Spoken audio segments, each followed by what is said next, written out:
What's up guys, we're back with another Anime Defenders video, and in today's video I'm going to be starting a new series on this channel called Unit Review. And if the title wasn't self-explanatory enough, I'm going to be reviewing every mythical and every legendary unit in this game on their performance in story mode, challenges, Tower of Eternity, and raids, and infinite mode. And I'm going to be giving them a rating from 1 through 10. In the end, we're going to find out what the average is, give my final thoughts on the unit, and determine whether this guy is worth it or not for you to spend your gems on. So, the first unit up in this series is going to be Prime Carp, or Prime Carp, whatever you want to call him. This guy was the update 0 GOAT. When this dude, like when the game dropped, this guy was meta DPS. He was rivaling secrets. Like, he was an S tier. Like, you'd see some old tier lists, people were putting this guy in S tier, just that's because how good he was. Back in the day, he had full AoE, he did good damage, good range, mid SPA, but we didn't care at the time because he was the best option that we had. And now as time has gone on, he's sort of fallen out of the meta, and he's not as good as he once was, but we're still going to be reviewing him, and I'll be determining whether I think this guy is still worth for you guys to go for. And without any further ado, let's get into the first test. Up first, we have story mode. And in story mode, this guy, he's a little expensive. He's a little more on the expensive side, so you're not going to be able to place him off rip, which is a little unfortunate. And for early game, you know, he's doing more than enough damage to kill any unit that's going to come your way at the start of the game. My only gripe with him is his SPA. His SPA is the main thing that's going to be holding him back in most of these tests. But yeah, as you can see, he's doing 1.7k off spawn, which is more than good enough to deal with all of these enemies. And for his full AoE upgrade, I'll be honest with you guys, you're not going to be getting this in a story mode run. I highly doubt that that's going to happen. Also, if you couldn't tell, the only time that he becomes a multi-hit attack unit is all the way until upgrade 3, I think. Let me check. 1, 2, yeah, upgrade 3. That's when he starts doing triple shot. And it's only 3 attacks, but it's still better than the singular one that he does. But he's a fairly expensive unit. Just to have multi-hit, you need to invest 5k plus the 1.5 that you need to place him. So that's 6.5k for a multi-hit unit. So, you know, that's also holding him back a little bit. He's expensive, but yeah, once you get him up and running, you are basically set for the entire story mode. He is going to demolish all of these enemies. He's going to kill the boss with ease, but you know, he's not that good at breaking shields, and he attacks pretty slowly. But overall, he's still a mythical unit with insane damage who will carry you through all of story mode. So for story mode, he will be getting an 8 out of 10. We're running him in a challenge mode here, and I'm doing a mob city challenge mode where the enemies have double health. But as you can tell, his damage speaks for itself. Double health doesn't even matter. He's still going to be one-tapping everything. And for challenge mode, he's a very consistent pick. My main issues with him are similar to the ones in story mode. He's just a little bit expensive to start up and running. But, you know, once you get him with his upgrades and you place multiple of him, he is gonna solo most challenges, assuming that there aren't any flying enemies because he's ground. Now, the fact that he's a ground only unit is a little unfortunate, and sometimes challenges are a little bit harder than story mode, depending on how many people you're doing it with and what the like event is, or you know what the extra hard part is. Sometimes it's double health, double speed. If it's double speed, this dude is cooked. Do not bring this guy if you're fighting double speed enemies. He is going to be landing like maybe 1 or 2 shots at most. But yeah, he's still decent for challenge.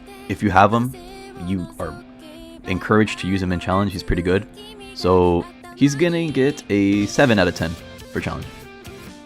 Next test is going to be, how does Prime Carp do in Tower of Eternity? Now, I think this is probably his worst game mode. Why? Because once you start getting a little higher up in the floor levels, is that what it's called? Okay. Once you start getting into higher floors in Tower of Eternity, this guy is abysmal. Look at this. My guy is struggling. It is taking 3 of him to take down like 2 units at a time. This is sad. And the reason that he's just so lackluster in this game mode is because, once again, high SPA, not good for this game mode. He's a single attack off spawn, also not good for this game mode. The only thing that's sort of doing him any justice is his range, but even that isn't extraordinary. So now we're going to upgrade him to triple shot. And now that we upgrade him a little bit, he's still kind of like, he's holding out a lot better, right? The enemies, they're not making it all the way over here like they were before.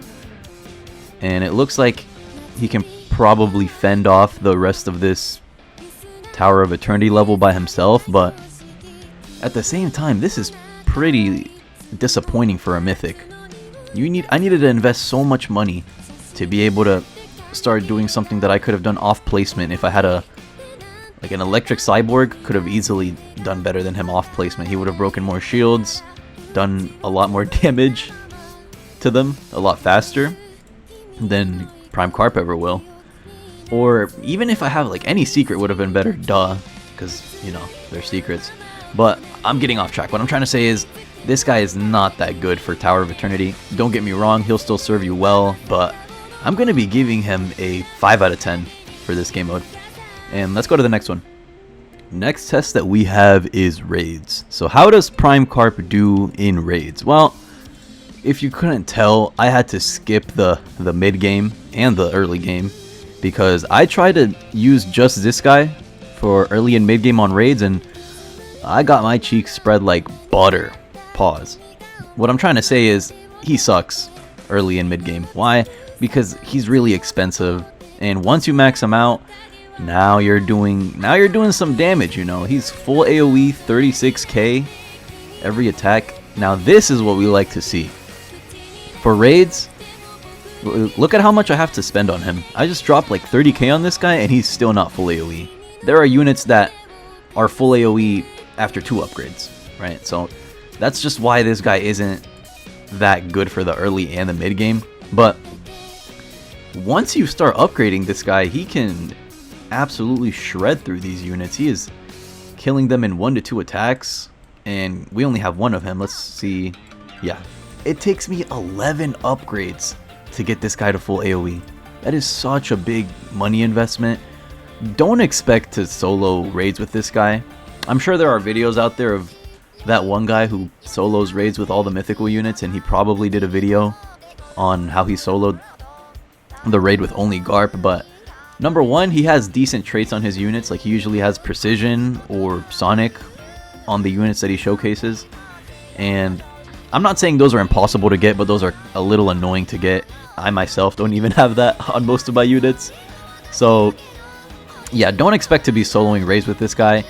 He's definitely a good pick for raids, don't get me wrong. You know, if you're going into a group with other people and everyone else has units, you should definitely bring a Garp. He's very, very good DPS. But in terms of cost effectiveness and, you know, overall viability for raids from start to finish, I'm gonna give him a 7 out of 10. 7 or 6. Yeah, I'm giving him a 7 out of 10 for raids. He's very, very good, full AoE, great damage, multi-hit when he's max too, which is a big plus. But his high cost, and really just the high cost, yeah, like the amount of money that he costs for him to start actually being good in raids is very, very, very bad. So yeah, we're gonna lock him in at 7 out of 10 for raids. Let's get into the last showcase of him, which is gonna be Infinite. I saved the best for last. We are gonna be seeing how Prime Carp does on Infinite mode. Now, the reason I say I saved the best for last, this is probably the game mode where he shines the most. I want you guys to, this is a little magic trick, look at this. He just made all the units disappear. This game mode is where he's at his strongest, because you have as much time as you want to max him out. You can get all your farms situated. You can take your time. You don't have to worry about a round limit. You're chilling. And this guy, you have all the time in the world to upgrade him. We already got him to max upgrade, 36k every 13.5 seconds with 35 range. The range is really, really nice. He is covering the entire first half of this map. And in Infinites, he used to be the best unit to use for Infinites back in Update 0. Now, he's still very, very good. He's not the best anymore. We can still place 3 of him though, and max all these guys out to get them the full AoE. But yeah, on Infinite is where he's going to be doing the best. If you want a decent mythical for Infinites and you don't want to be spending hundreds of thousands of gems on a secret or, you know, an expensive unit, I'd say summon for this guy. He is definitely worth summoning for this game mode. And we are going to be giving him a 9 out of 10 for Infinites.